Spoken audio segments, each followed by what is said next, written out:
DOH, pinabulaanan ng mga social media post tungkol sa blood sugar test gamit ang hiringgilyang kontaminado ng HIV. Narito ang news scoop ni Patrol 5, Ayayu Pangko.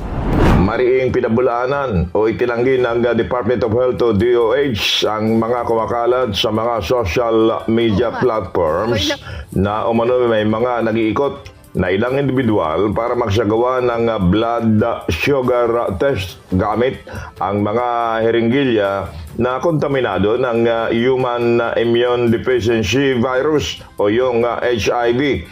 Base sa social media post, nagbabahay-bahay umano ang mga ito at nag-aalok ng libreng blood sugar test.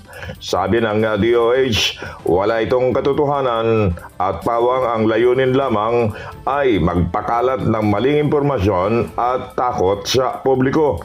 Nagsagawa rin ng verifikasyon ang DOH sa Philippine National Police at itinanggi rin ang nasabing report.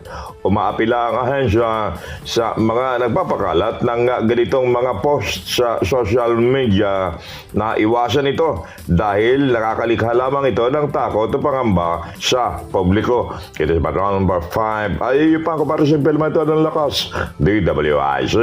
Nagbabalita ng tama, naglilingkod ng tama.